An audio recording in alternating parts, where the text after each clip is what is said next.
Hola. Hola, hola a todos y a todas. Somos Adela y Adrián, los chicos de la tienda que no debe ser nombrada, y volvemos a retomar las entrevistas. Sí, porque en verano era imposible. Era imposible, sí. Y nada, tenemos hoy una entrevista con un actor de Harry Potter, con Ekow Quartey, Sí, Ben. que interpretó el papel de Ben en Harry Potter y la piedra filosofal. ¿Os acordáis de la secuencia de la clase de adivinación Del Grimm. del Grimm? Pues él traduce, Explica qué es el Grimm. Exacto. Pues nada, hoy intentaremos entrevistar a Egon y a ver qué nos cuenta, cómo está y todas estas cosas que hemos vivido en este año largo ya, año y medio ya, sí, largo, y nada, intentaremos, si se ponernos en contacto con él, que nos cuenta y sus historias, peripecias que pasó en... Hello. Hello. Hey guys, how you guys doing? Yes, well, you? I'm very good, thank you. I'm very, very good. My screen looks very weird. There we go. I'll sort it out now. Very good. Well, thank you, Ego, for your time. Not at all. It's a pleasure having you and a chance to speak to you. Oh, the pleasure's all mine. And we would like to know how you were getting on with all this COVID and all what's happened. How are you getting on in there? You know what? I'm not too bad. Funnily enough, this is so acting, as everyone knows, stopped during lockdown. I was in the middle of a show. I was doing Macbeth at Shakespeare's Globe. And we went into lockdown. But at the same time, I had just done a weight loss plan and I'd lost 4 stone, which was amazing. And then my coach, who helped me through, said, why don't I start? And so I started with my sister. So this is actually what got me through. It's called the 1-to-1 diet. And it got me through lockdown. So it sort of became my business with my sister. So luckily, that was my survival. But now acting is back. And so am I. Oh, great. How are you guys? Yes, it's been difficult. Yeah. Yeah, and more having a shop. You know, you really can't do anything. Yeah. But it seems like, you know, it's little by little it's getting better. Yes. So we hope we don't go backwards. Fingers crossed. Fingers crossed. Hope so. Well, Harry Potter fans from Spain sent us some questions for you. Perfect. So we're going to start, okay? Okay, let's go. Egon, how did you get the role for Ben? Well, so Gina J, who is one of the biggest casting directors in the world, she came to my school to just pick boys out. When Alfonso became the director, I think he had a different feel he wanted for the school. So they were like, okay, let's see how many, and I went to an all boys because let's see how many boys we can get. And they went to the lunch hall and they were just like, you. I wasn't there, which was surprising for my age at that time because I was always eating. But I was actually on the field playing. And my drama teacher literally dragged one of the best casting directors in the world around my school trying to find me, asking all my friends, where's Ekow, where's Ekow, where's Ekow? And he finally found me playing football, like right in the back field. And so that's where it started. And then I ended up doing like, I want to say between 6 or 8 auditions. It started with like loads of workshop auditions where you're just playing around, improvising in groups. And I think that's just to see like everyone's confidence, how everyone is. And then it got more and more specific as we went on. But yeah, it was a long process. I remember it was a really long process because also so many boys from my school had started the process all together. And so as every audition came, we'd all be like, did you get past? And they'd be like, no, I heard a no. And so like the group just went like that and then got smaller and smaller until I think it was like 3 of us left in from my school. but Oh, and I was the lucky one. yeah, you were. Yeah, absolutely. Yeah. Do you remember the phrase you had to say in the divination class? Oh, how could I forget? Can you say it to us? Of course I can. Not the grin, you idiot. The grim. Taking the form of a giant spectral dog, it's among one of the darkest omens in the world. It's an omen of death. Fantastic. Do I get a You haven't prize? forgot a word. I haven't even forgot a word. Do I get a prize for No. that? Well, you could have. Maybe. Maybe. If you come to Spain one day, Oh, say no you more. can I'll have come and you visit. can have the prize. I'll come and visit Yeah. there. We'll have it here prepared. Oh, amazing. Brilliant. How was working with and the other actors? Man, it was amazing. Like, by that point, all of like the younger guys, they've been doing it for two whole years. I think then like they knew just how big it was, but everyone was so welcoming. I'll never forget Matthew Lewis and Alfie Enoch. From the moment I think it was the first day I was on set, because you're nervous. They all know each other. They're all Yeah. wizards, and this is you starting off. And Alfie Enoch and Matthew Lewis were one of the first two people to come and talk to me. How you doing? What's going on?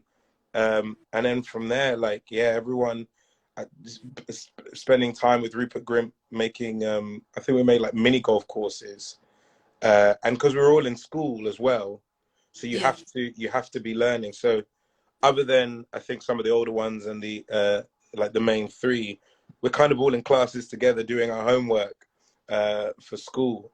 And the adults, it was just a crazy experience. When it all happened, being on set, seeing like Hogsmeade, seeing Diagon Alley, seeing the Quidditch, like all of these places, and it was just really fun. It was really fun to be on a set filming. We'd always get called little acting people, which was quite funny as we're being taken to set. And every single person was just phenomenal. I'll never forget Robbie Coltrane came in his own trailer. And so, because we all have the same trailer, and we just saw this silver thing. And my mum was like, I wonder what that is. And I was like, oh no, I think it's Robbie Coltrane. He's like, come in, come in. So just me and my mum sat with Robbie Coltrane, like, this is so cool. And like the whole way through, every single person, so lovely, so amazing, so talented. Yeah, and so much fun. Okay. Are you in contact with any of the other actors of Harry Potter? I am sadly not. No. Well, so for example, Alfie, Dean Thomas, our paths have crossed several times. We have quite a few friends in common. I recently met up with Genevieve Gaunt, who plays Pansy Parkinson. We had like catch-up drinks because we'd realized it's been like 17 years since we last saw each other. We're like, hey, let's go for a drink. Is that right? Is that 70, somewhere around that? And then, but otherwise, not really. Everyone's living their lives really, and they all just kept going and going and going. And I started trucking away, university and then drama school, and here I am. I'm sure all of our paths will cross. Even Harry Melling, actually, I did a play with his partner, As You Like It, at the National. So like, our paths seem to cross, and we haven't seemed to have forgotten each other, which is nice. Well, there's always time to find all the others. Yeah. It's true. I'll slowly but surely, I'll seek them out. Do you have any good memories making the film? Oh man, so many. Like I told you, well, I've always loved food. So my first memory was I was always allowed to have a double breakfast, because when I went into hair and makeup, they'd be like, you look good, perfect. And I'd just go straight back to have my second breakfast. That was a great memory. I remember, I suppose the first time I spoke, so I was contracted to be a non-speaking role. And then one day I came in and Alfonso was like, Ekow, I need to see you. I was like, what's up? And he's like, I want you to say this line. And I was like, cool. As an adult, if you'd done that to me, I'd have been like, I don't think I can. I don't have enough notice. I'm sweating. I'm nervous. But like, as a kid, I was just like, oh, amazing. Yeah, I'll say this. So yeah, I mean, that was amazing. I also, Alan Rickman, may he rest in peace. I remember when we did the Boggart scene, and this was the first like huge, big thing, and maybe one of the biggest things I've ever done. But I always thought, oh, when he turns into the lady in the dress, I was like, they'll have someone else doing it. And they did have his double there, but he pretty much did all of it. Even when the camera turns around, when sometimes you can just get someone that's wearing the same thing, he was there the whole time. I was so scared of him, but he was the nicest man in the entire world. I was scared because obviously he's Professor Snape to me. And I remember there's one that I think a lot of people know about, which is the scene when Sirius has escaped. He's escaped Azkaban, and we're all sleeping in the Great Hall. Yeah. So I think videos have come out of it later on. But so we're pretty much all of the cast, extras, everyone is there. And they're doing the scene just over Daniel and Emma, and like they're trying to pretend to be asleep whilst Dumbledore and Snape are talking about the fact that Sirius is free and what's going on. And the whole time you just hear like a and everyone's like, well, what's going on? And then it happens again. And so like you've got the kids sort of giggling, shoulders going. They put a fart machine into Daniel Radcliffe's sleeping bag, and we're just setting it off. So they knew they'd got the take, and we're literally just setting it off. And everyone was trying to stay cool and be like, it was not me. It was so funny, especially because it's been such a long day. But yeah, that was such a cool memory. But the whole of it, the whole thing was amazing. The whole lot, yeah. Who is your favorite teacher? Who's my favorite teacher? Ooh. I think this isn't from filming it. This is just from my love of the books. Mad-Eye Moody or Professor Lupin. Okay. I think, I don't know, I just always loved, when I was reading it, I just loved those two, especially because when Mad-Eye Moody comes, you don't know, like, where he sits. And obviously, Snape. I mean, to have a story like that for 7 books, and to be the man he is, and as an adult, I think I look at that character and I go, that's amazing. Well, I think they're going to do a series of a Snape. Are they? They said the other day, yeah. Do we know who's playing Snape? No. They haven't said yet. I think it's HBO, I think, is going to do it. Okay. I think I'll 2 be days watching. ago they said it. Yes. I'll be watching, definitely. So will I. And who is your favourite character out of all Harry Potter? Out of all Harry Potter, I mean, I'm going to see if I can give like a top 3 or 5. The Weasley twins definitely are up there. See if I can, Weasley twins. I don't know why I think they're one person. Yeah, they're definitely. I think Sirius Black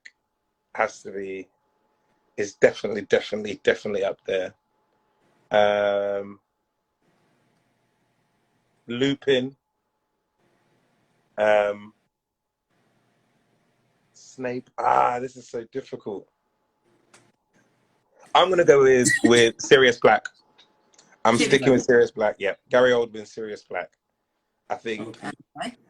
I mean, I'm biased because he first appears in Prison of Azkaban, but yeah, I just love that protector and that character, and Gary Oldman is incredible. Yeah, Yes. he is. Yes. And of all the classes of Hogwarts, Which one do you prefer? Divination, dark arts, potions? Which one would you pick? It'd have to be defense against the dark arts. Come on, like in my mind, that's the most dangerous and most fun. Potions, it just reminds me too much of chemistry, and I didn't have the greatest relationship with my chemistry teacher, so I'm getting rid of that one. But yeah, defense against the dark arts is definitely yeah. That Or one. Okay. or sports. Sports. Yeah. You like sports? I love sports. Rugby. Yeah, rugby is my favorite sport. Football is up there. But yeah, maybe they do Quidditch now. Like Yeah. you can play Quidditch. I don't know the rules. I don't understand. Yeah, I don't know the rules, but they play here as well. Official. Do they? Yeah. Yeah. Oh, amazing. My sister has just jumped onto the live and said hi. So I just need to say hi to my sister.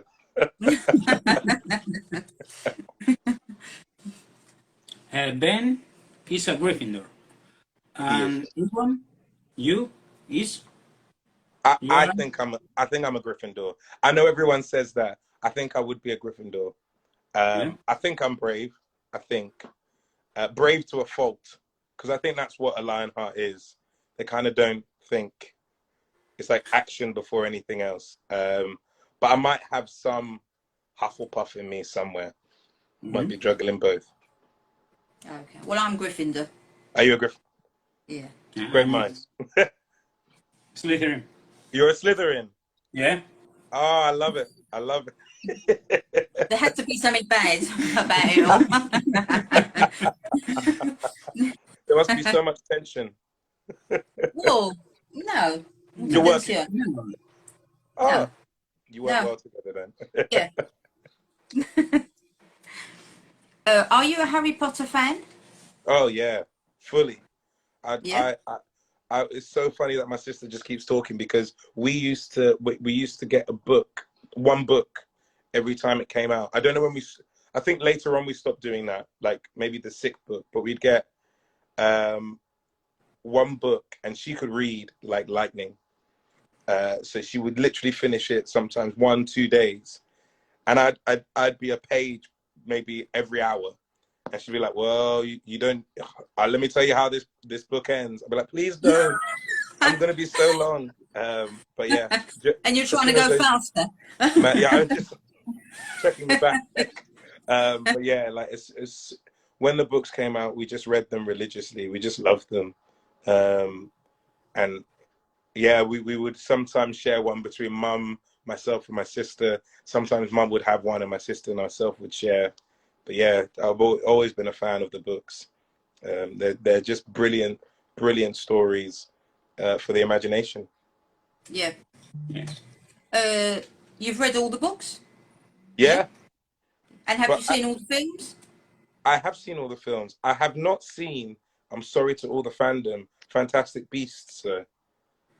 I don't know why I haven't watched them. Maybe this will be my task. I'll watch Fantastic Beasts and I can continue it in my mind. Right. Well, when you see it, you can tell us afterwards if you liked it or not. I will do. I've even seen the play. Okay. I saw the play at Shaftesbury Theatre. Which have you had a chance to see it? No. Oh, as soon as you can, get yourselves to London and let me know you're here, and get yourselves to that show. It's a brilliant show. It's amazing. I love theatre personally. Start of my career, I've done a lot of theatre, and the crossover and the partnership between the Harry Potter world, the Harry Potter fandom, being able to see that version that I love, the version of live entertainment that I love so much, is just incredible. And they do an incredible job, yeah. So, yeah. Do you prefer the films or the books? I think I prefer the books. And the only reason why, or a couple reasons, the books and your imagination, there's so much more in the books that you are able to say. Like, once we got to the fourth book and it was like that, and the fifth was like that, like you can't make that into one film. It's so difficult. There's what J.K. Rowling wrote, and it's so much you can pack into a book, because we read it at our own. We choose whether or not to pick up a book like 1,000 pages, and so we read it at our own leisure. And so the details and what your own imagination can create and do, and how you see it. But the films are incredible versions of the books. There's one thing that always broke my heart, though, and I hope I do remember it right, was that the DA coins weren't introduced. The Dumbledore's army coins, because I seem to remember, and you might be able to correct me, they're introduced in the fourth or the fifth book, and that's how they all communicate in the last book to come back to Hogwarts. But because they never introduced it, I was always like, how are we meant to? And it felt like such a big thing that I held on to. So when it wasn't there, I was like, oh no. But yeah, so for me, it's the books. Yeah, okay. There's too many things missing in films. Yeah, having done more and more, it's nigh on impossible. The amount of things you have to, it always has to be about the story, but within. It's why they split the last one into 2 films. Yeah, because it has to be a story within 3 hours, maybe less. Yeah. And it took me nearly a year to finish the first book. So I'm only playing. Which is the character you most hate in Harry Potter films? Draco's dad. Yeah? Yes? Lucius. Lucius, yeah. I'm trying to... Actually, I'm now trying to remember if he has a reconciliation. Actually, Voldemort, he who shall not be named. I think it might be Lucius, but I can't remember if he turns good in the end. Only because, like, the ones who chose, and the teacher who is horrible in the pink dress. Umbridge. Yes. Oh my God. Dolores Umbridge. Oh, she is the worst. I think that's my worst as well. Yes. Oh, she is in her pink dress. Yeah. With her, sweet. Looks sweet. But yeah, but like I think not Voldemort, mainly because I think because I was gonna say there probably is like a Slytherin in me as well, but like you need dark for there to be light, and to me, like the amount of pain. We all want to be immortal. We all want to like have everything in this world. And if you were given the chance, I think quite a lot of people would be like, yeah, let's have a go. But it's a slippery slope, and I think that's what you see in the book and in the tale of Harry Potter. Yeah. Yes. Do you prefer acting in theatre or for TV or cinema? It's also different. Acting in theatre is incredible because like we share a connection. Even though I've learned all the lines and us on stage, we've rehearsed it, nothing will compare to the live relationship we have, and it will never be the same. I remember I saw a quote about why we should save theatre during COVID, which said, in a theatre, all of our hearts begin to beat at the same rhythm. And yes, that does happen it can very much happen in a cinema where you all experience the same thing at the same time. But for us, the performers, we don't get to share that. And there's something so amazing about changing a space and being part of it and having that conversation. TV and film they're incredible mediums as well that sadly go so much further than theatre, in my opinion, is able to. And they all have their incredibleness. Like TV, the fact you can be doing something for season after season after season, playing one character, finding new things. Like in a play, You have to try and tell all that story in that condensed time. TV, you could have as long as time as possible. Your character can change, shift, mold. So many things can happen to you. And then film, I mean, film, the level, the things you can do with film that you can't do on theatre. Like, I mean, Harry Potter is the best example. Have hippogriffs flying, dementors, like what you can actually do to people's imagination, how much more is involved is incredible. Because stage, you have your actors, your stage, your set designers, your stage managers, lighting team, sound team, all to create this one atmosphere. The amount of people that a film or a TV program goes through before it ends up on your screen is ludicrous. And your performance can be chopped and changed, made better, made worse by whoever's hands it goes through. So yeah. Okay. Can you tell us about your next projects? My next project. So well, you have been filming, you said to us. Yeah, so I've just finished, and the next thing that's going to come out is called Becoming Elizabeth. It's all about Elizabeth I, sort of becoming herself. I'm trying to think how much I'm allowed to say. So yeah, it's been released. So it's all about becoming Elizabeth. Elizabeth I coming to power, everything sort of before that time and that period of England where it was sort of just dangerous. Like, it was dangerous to live, to do anything. Religion was a war. I think it's amazing. I love it. It was such a pleasure and a joy to do. I think it comes out in America on Stars.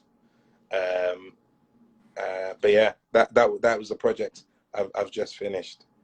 And have you got any more coming up? Have I got any more coming up? I have one I don't think I'm allowed to say. All right. No, I don't think I'm allowed, but something is coming. Okay. Something's coming.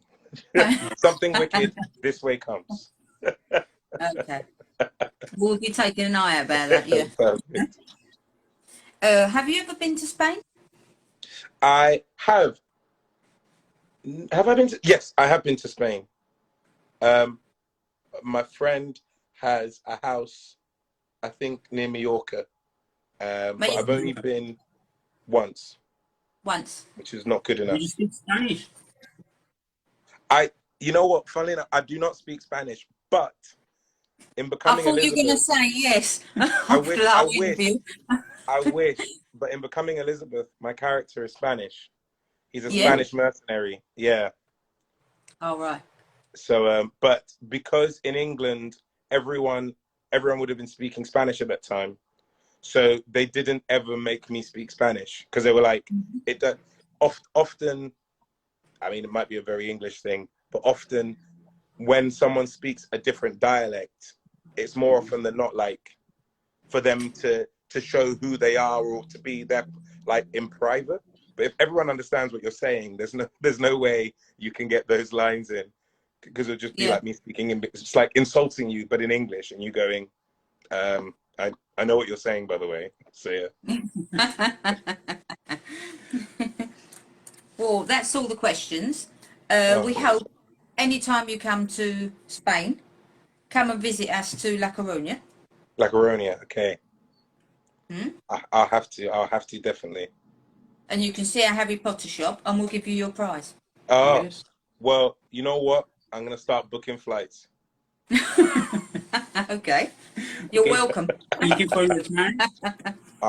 It is an absolute pleasure, and everyone who jumped on to listen. I see some friends have jumped on as well. And yes, I can't remember any words from Saudi, but I do remember you.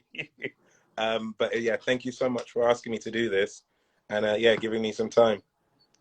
Well, thank you very much, and a pleasure meeting you. Absolute pleasure. Have a good one, guys. Bye. Bye. I see you. Safe. Bye.